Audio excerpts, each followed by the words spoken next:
everything and anything that which one can imagine of. Okay. It's regarding the philosophical methods. Since there are more than one method, how do you plan to resolve the problem of the conflict among methods? Madam, will you please repeat the question, madam? It's regarding the philosophical methods. Yeah. Since there are more than one philosophical method, how do you plan to resolve the conflict among methods? Madam, there is no plan as such on my part to resolve the conflict. When I said that there are several methods, it's just a matter of fact statement. I said we cannot take sides with any particular philosopher and say that this is the only method which philosophy follows or philosophy ought to follow. Suppose you run through the history of philosophy, whether Indian or Western, you notice that at different points of time, different philosophers opted for different methods. It is just a case. Choice of method depends upon your temperament, your approach. So there is no question of resolving the conflict. In fact, when there is conflict, there is philosophy. I mean, when there is conflict of ideas, we will have philosophy. Suppose there is no conflict of ideas, I don't think philosophy will survive. But philosophy does survive because you have what Feyerabend says in one place, proliferation of ideas. When there are several ideas, clash is natural, and it is this clash which gives support to philosophy. So I believe there is no, I am giving a very different answer perhaps which you did not expect. I don't say that clash or conflict should be resolved. It should remain as it is, so that philosophy grows. I am Dr. Lourdenathan from Madurai. It's interesting to note philosophy is enabling in the sense of activity. I go along with Professor Johnson. Could you tell us how philosophy could be socially enabling?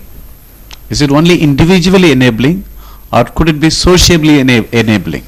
Thank you for that question. We'll try to be brief. You have to wind up now. Yeah, I did not make a distinction between socially and individually. In fact, human being is both individual and social.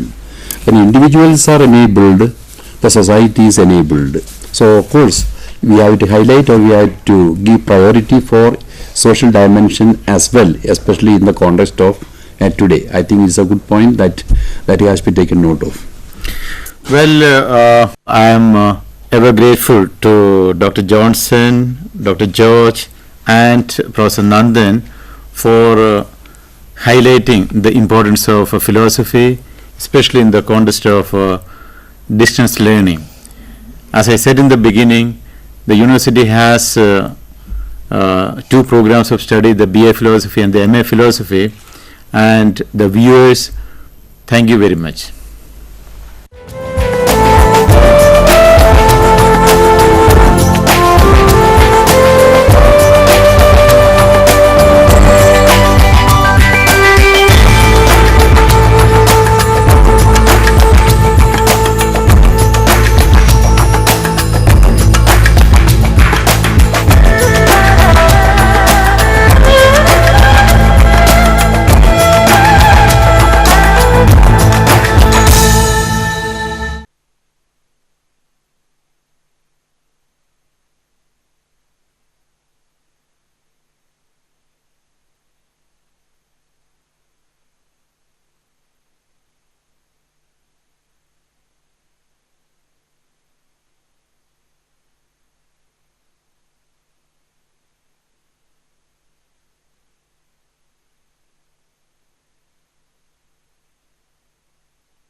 And could get the benefit of the insurance scheme.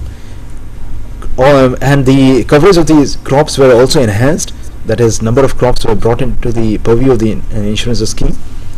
Approach was again the area approach was used, and it also provided subsidy to to the tune of 50% to the small and marginal farmers. So this scheme provided subsidy to the small and marginal farmers to the tune of 50%.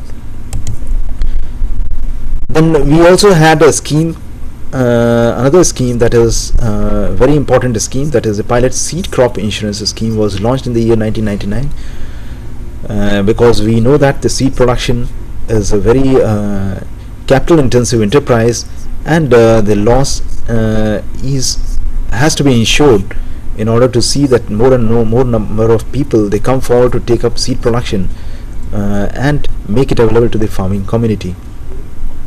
The crops which are covered under this scheme is the breeder, foundation and certified seeds of paddy, wheat, maize, etc. So these crops were covered under this scheme, and the objective is to strengthen the confidence in existing seed breeder and growers.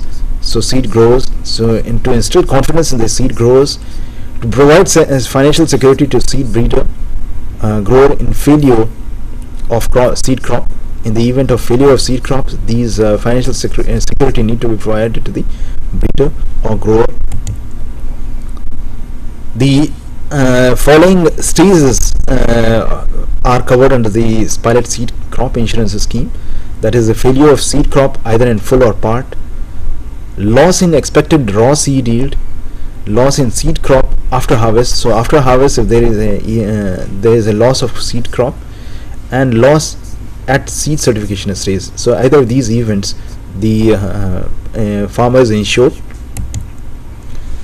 Then the last insurance structure is the rainfall insurance, which was launched by ICICI Lombard in association with World Bank and IFC, and it was launched in Memorandar district of AP, and it was started in the year 2003, and this was limited to crop loans which were given by the KBS.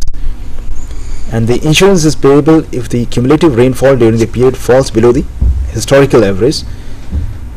The disadvantage of this rainfall insurance is nature of product is complex. Such a product is very complex and cannot be understood by the farmers. So this was one of the basic disadvantages of this rainfall insurance, and it also depended on large rainfall data, which is made available only from the IMD, which has observatories only one in each district. The advantage of this is it gives a scope for public-private partnership in extending insurance service to the farmers. Poor coverage of public insurance policies gives scope for entry of private sector into the insurance sector, offers scope for use of latest technologies, that is the GIS, remote sensing, etc. can be used for insurance. Thank you, Dr. Kumar.